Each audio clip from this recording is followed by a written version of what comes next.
இன்று தமிழக சட்டமன்றம் கூடியது. அதன் தொடர்ச்சியாக அலுவல் ஆய்வுக்குழு கூடி முடிவெடுக்கப்பட்டிருக்கின்றது. அதன்படி நாளை மாண்புமிகு மறைந்த சட்டமன்ற உறுப்பினர் EV.K.S.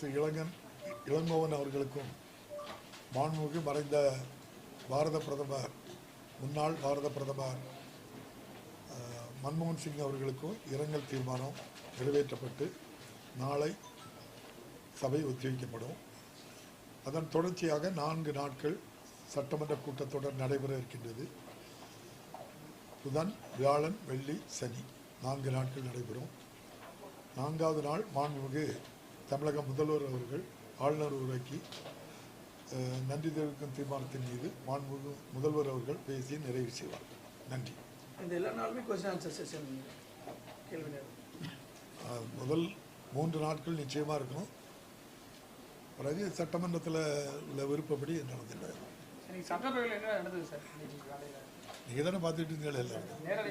எல்லாருக்கும் நீங்கள் எல்லாருக்கும் அங்கே இருந்தீங்க. எல்லாருமே நம்ம உறுப்பினர்கள் உங்களுக்கு தெரியும், வெளிநடப்பு செய்த யாரெல்லாம் பண்ணாங்கன்னு உங்களுக்கு தெரியும். அவங்க எல்லாருமே காங்கிரஸ் கருப்பு பயிற்சி அணிஞ்சிருக்காங்க. அதிமுகத்தை சேர்ந்தவர்கள் எல்லாரும் கையில் அட்டை வச்சுருந்தாங்க. அது ஆளுநர் பேசும்போது தான் அவ்வளோ பேர் வந்துருந்தாங்க. அண்ணா யூனிவர்சிட்டியில் நியாயம் வேணும்னு கேட்டாங்க. அண்ணா யூனிவர்சிட்டி வேந்தர்கிற முறையில் அவருக்கு எதிராக பண்ணாங்களா தெரியல. அவங்க யாரையும் சொல்லவும் இல்லை. இல்லை, எங்களுக்கு தெரியாது. சபையில் நடந்தால் கேட்க சொன்னீங்க. சபையில் அண்ணா பல்கலைக்கழகத்தினுடைய வேந்தர் இன்றைய ஆளுநர் அவர் பேச எழும்பும் போது தான் அவங்க அவ்வளோ பேரும் எழும்பி பதாதையை காட்டினாங்க.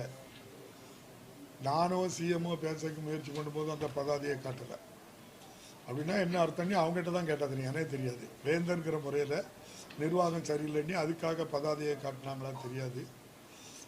அதனால தான் நான் சொன்னேன், எங்கிட்ட கேட்காம எதையும் போடாங்க. என்ன நடந்துன்னே தெரியாது. அங்கே உள்ளுல அவங்கள பேசக்கும் யாருக்கும் நம்ம வாய்ப்பு கொடுக்கல. அதனால அவங்க பதாதையை காட்டினதுனால ஆளுநர் உரைக்கு குந்தகம் விளைவிக்கும் வண்ணம் ஒரு கலவர நோக்கத்தோடு அங்கே பண்ணதுனால தான் நம்ம என்ன செய்தோம், அவங்கள வெளியேற்றோம். ஆளுநருடைய செயலை எப்படி பார்க்குறீங்க சார்? தொடர்ந்து நீங்கள் தான் சொல்லணும். அதுக்கு அவை முன்னவர் நல்லா சொல்லியிருக்காங்க. இந்தியன் கான்ஸ்டியூஷன் 176(1) படி ஆளுநர் the governor shall address legislative அசம்பிளின்னு சொல்லியிருக்காங்க. அவங்க இதில் கண்டிப்பாக என்ன செய்யணும், வாசிக்கணும். அது நம்ம அவை முன்னர் ரொம்ப தெளிவாக சொன்னாங்க. இந்த மாதிரி ஆளுநர் அவர்கள்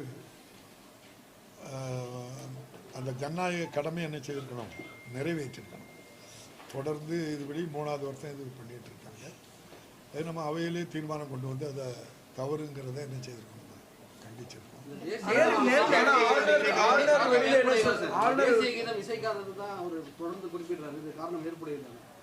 அதாவது மதராஸ் பிரசிடென்சி, கேரளா, தமிழ்நாடு, ஆந்திரா, தெலுங்கானா, ஒரிசா உட்பட பல பகுதிகளையும் உள்ளடக்கியது மதராஸ் பிரசிடென்சி. அப்போவே தேர்தல், சட்டமன்ற தேர்தல் நடந்து 1920 முதல் சட்டமன்ற கூட்டத்தொடர் 1929. அதன் தொடர்ச்சியாக நடந்து வருகின்ற மரபுபடி இந்த சட்டமன்றம் நடைபெறும். எந்த ஆளுநராக இருந்தாலும் இப்படிப்பட்ட பிரச்சனையை உருவாக்குனதில்லை. இன்னொன்று நம்ம அவை முன்னவர் சொன்னாங்க, 1995 மாண்புமிகு முன்னாள் ஆளுநர் சென்னாரெட்டி அவர்களுக்கு உடனே அவங்கள திரும்ப பெற வேணும், புதுசாக ஆளுநர் போடணும்னா எங்கிட்ட கேட்டு தான் போடணும்னு சொல்லி மாண்புமிகு முன்னாள் முதலமைச்சர் அம்மையார் ஜெயலலிதா அவர்கள் இருக்கும்போது ஒரு தீர்மானம் நிறைவேற்றினாங்க. அதுக்கு பிறகு தான் 1996 பிப்ரவரியில் கவர்னர் உரை நடந்தது.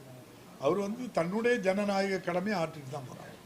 அந்த கவர்னர் சேர் அடை என்னொன்று நீங்கள் தெரிஞ்சுடுங்க, கவர்னர் உரை நடைபெறுகின்ற அந்த நாள் சட்டமன்ற கூட்டத்தொடர் எத்தனை நாள் நடந்ததுங்கிறதுல அதில் கவுண்டிங்க்கு வராது. அது சட்டமன்றம் நடந்ததாக கருதப்படாது. அவங்களுக்கு அந்த ஒரு ரைட்டு, அந்த டெக்ஸ்ட்டை ரீட் பண்ணிட்டு போகணும், அந்த உரிமை மட்டும் கொடுத்துருக்கு. ஏற்கனவே உங்களுக்கு சொன்னதான், கருத்து சொல்றதுக்கெல்லாம் யாருக்கும் உரிமை கிடையாது. ஒன்லி சட்டமன்ற உறுப்பினர், மக்களால் தேர்ந்தெடுக்கப்பட்ட 234 பேர் தான் இந்த அவையில் கருத்து சொல்ல முடியும். மற்றவங்களுக்கெல்லாம் அந்த கருத்து சொல்லக்கூடிய உரிமை இல்லைங்கிறது உங்களுக்கு தெரியும். இது ஆளுநர் அவர்கள் இது ஒரு சாக்கு போக்காக அதை சொல்றாங்களே தவிர அந்த ஆளுநர் உரையை வாசிக்க விருப்பம் இல்லாத காரணத்தினால அப்படி பண்றாங்கன்னு நான் தெரிஞ்சுக்கிட்டேன். அவங்களை பற்றி தொடர்ச்சியாக நீங்க முறைப்படி அழைப்பு விடுக்க போகும்போது இது சம்பந்தமா வந்து உங்ககிட்ட ஆளுநர் வந்து விவாதம் பண்ணாங்களா, இல்லை உரை வந்து இந்த மாதிரி தான் இருக்கணும் அப்படின்னு சொல்லி ஏதாவது அதை என்கிட்ட சொல்ல முடியாதுல்ல தம்பி.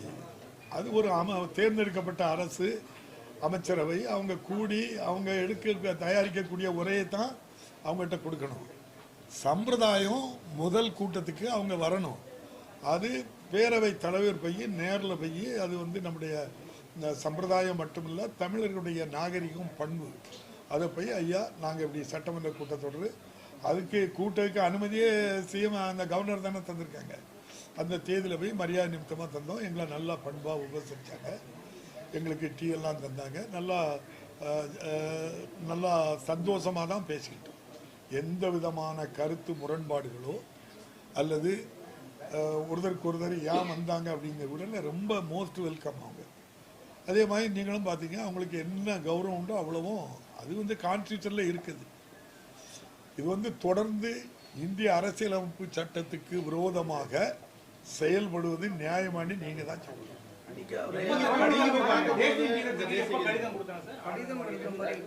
தம்பி, உங்களுக்கு ஒரு ஞாபகம் இருக்கும், கடைசியிலையும் தேசிய கீதம் போடக்கூடாதுன்னு உங்களுக்கு ஒரு விருப்பம் இருந்தால் நான் என்ன செய்ய முடியாது. இல்லை அங்கே நான் அந்த ஆளுநர் மாளிகையில் பெறப்படும் போதே இங்கே ஒலிக்கணும்னு சொன்னால் நான் எப்படி செய்ய முடியும்? சட்டமன்ற மரபு இருக்கு, இந்திய அரசியலமைப்பு சட்டம் சொல்லி தந்திருக்கு. அதுல எந்த இடத்துலயாவது ஆளுநர் அவருக்கு வச்சிருக்க கோரிக்கை இருக்கான்னு நீங்க தான் பார்த்து சொல்லணும். அல்லது ஆளுநர்கிட்ட தான் போய் கேட்டு ஐயா எந்த இதுலயாவது இந்திய அரசியலமைப்பு சட்டத்தில் ஆளுநர் வந்து முதல் நாள் அட்ரஸ் பண்ண வரும்போது இப்படி நடக்கணும் நீ ஷெடியூல் போட்டு கொடுத்துருக்காங்களான்னு நீங்க தான் சொல்லணும். தமிழ்நாடு தமிழ் கலாச்சாரம் பண்பாடு தமிழருடைய நாகரிகம் தமிழ் மொழி அடையாளம் நமக்கு, அதுதான் நம்ம எல்லாருக்கும் அடையாளம். தமிழ் தாய் வாழ்த்து அது எல்லா இடங்களிலும் இதுதான் நடக்கு. தமிழ்நாடு முழுவதும் எல்லா இடங்களிலும் அரசு நிகழ்ச்சிகள் இதுதான் நம்ம பண்றோம். அதை வந்து நான் சொல்றேன் இப்படி பண்ணு அப்படின்னு சொன்னா அந்த மரபுகள் எல்லாம் மாற்ற முடியாது. இப்போ நாங்க 3 தடவையும் இதே தான் சொல்லி பண்ணியிருக்காங்க. இன்னும் அடுத்த தடவையும் இதே ஆளுநர் இருந்தாலும் இதே மாதிரி நான் கொண்டு போவேன், இதே மாதிரி மரியாதை கொடுப்போம். வாசிக்காது அவங்களுடைய விருப்பமாக தான் இருக்கும். இப்போ நீங்கள் தெலுங்கானாவில் நம்ம அம்மையார் தமிழிசை அம்மா கவர்னராக இருந்தாங்க, கூட்டம் எப்படி நடந்து நீங்களே சொல்லுங்க தம்பி. எங்கள் அண்ணமோ நான் என் வாயில சொல்லக்கூடாது, நீங்கள் சொல்லுங்க. அது பாட்டுக்கு அங்கே ஆளுநர் உரைக்கு சார்பாட்டு பேசி முடிச்சு அந்த மாநிலம் இருக்கத்தானே செய்விப்போம், ஒன்றும் பிரச்சனை இல்லையா அந்த மாநிலத்துக்கு. அடுத்த ஆண்டுக்கான ஒரு தகவலாக இதை எடுத்துக்கலாமா சார்? எடுத்துக்கிடுங்க, நான் சொன்னாலும் தகவல் தானே. இன்னைக்கு அவர் என்ன சொன்னார்னா மற்ற அனைத்து சட்டப்பேரவையிலையும் இப்படி இசைக்கப்படுது தேசிய கீதம், அதே போல இன்னைக்கு உங்ககிட்ட ஒரு கோரிக்கை வச்சாரு அப்படின்னு. தமிழ்நாட்டு சட்டமன்றம் இப்படிதான் நடக்கும். அடுத்தால நாங்க ஜெயிச்சு வந்தாலும் இப்படித்தான், ஜெயிச்சு வந்தோம் இப்படித்தான் நடக்கும்.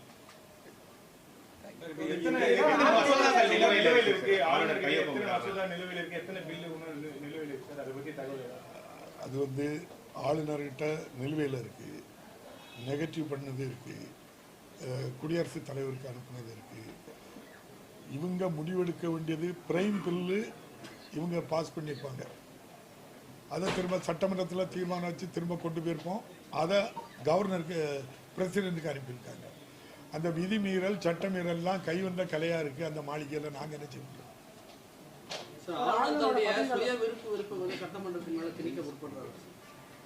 நீங்க இந்தியாவில் எந்த மாநிலத்திலேயாவது ஒன்றிய அரசு ஆட்சி செய்கிற இடத்துல இந்த பிரச்சனை இருக்கா?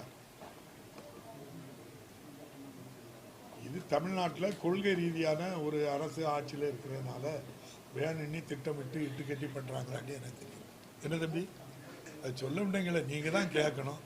ஆளுநர் மாளிகையில் போய் ஐயாவை பார்த்து ஐயா இப்படி பண்றீங்க, எங்கள் தமிழ்நாட்டில் இப்படி தானே இவ்வளோ நாள் நடந்துக்கிட்டு இருக்கு, இது தேவையில்லாமல் ஏன் ஐயா இதெல்லாம் கேட்குறீங்க, வந்தால் கான்ஸ்டியூஷன் படி நீங்கள் பேச.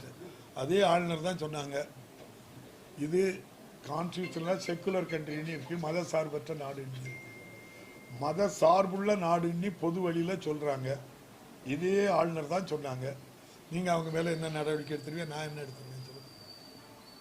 அப்போ இந்திய அரசியலமைப்பு சட்டப்படி நடத்ததுக்கு எதிராக இருந்தாக்கி நான் என்ன செய்ய முடியும் சொல்லுங்க. வெளியேற்றப்பட்ட எதிர்கட்சி சபையில் கலந்துக்கலாங்க.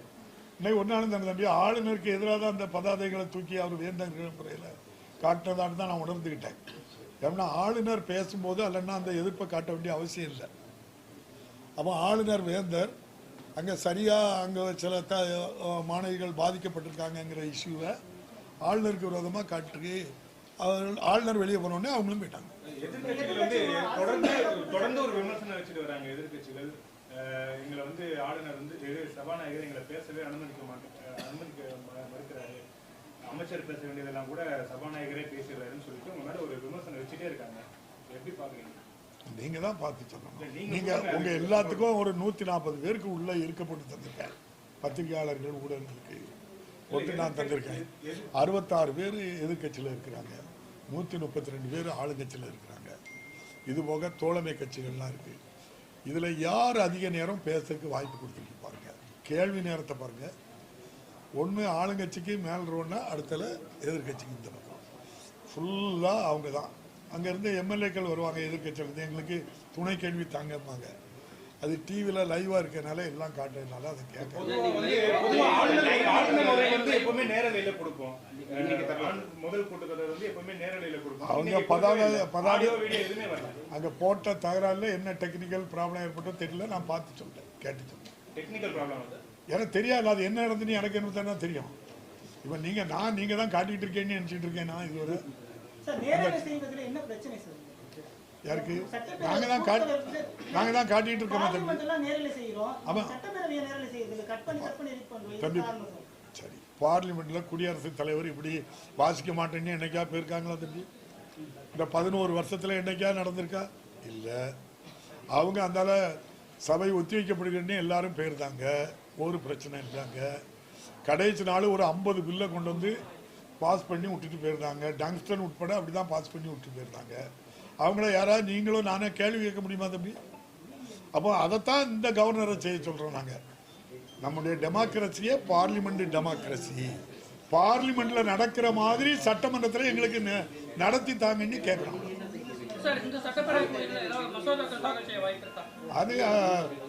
அது ஆளுங்கட்சிக்காரங்கிட்ட கேட்கணும் தம்பி. நான் சபாநாயகர்ல நான் கொண்டு வந்தா தீர்மானத்தை நிறைவேற்றி கொடுப்பேன். அது நீங்க ஐயாட்ட தான் கேட்கணும். அவங்க விரும்பி உட்கார்ந்துருக்காங்க. நீங்க பாருங்க, அவங்க விரும்பி உட்கார்ந்துருக்காங்க. நம்ம போய் நீங்க இருக்கக்கூடாதுன்னு சொல்றோம். அதுதான் நீங்க எங்க போய் கேட்கணும் தம்பி. உங்க டெல்லியில நீங்க என்ன பத்திரிகை தம்பி? நியூஸ் தமிழ் தானே. டெல்லியில் தான் உங்களுக்கு ஆள் இருக்க, கேட்க சொல்லுங்க தம்பி. ஆளுநர் மாளிகையில் போய் முடிஞ்ச பிறகு எதுக்கு வச்சிருக்கேன்னு கேளுங்க தம்பி. அங்க அவங்க தானே குடியரசு தலைவர் தானே போடுறாங்க, அங்கதான் கேட்கணும். எல்லாருக்கும் புத்தாண்டு பொங்கல் நல்வாழ்த்துக்கள். மகிழ்ச்சி, சந்தோஷம்.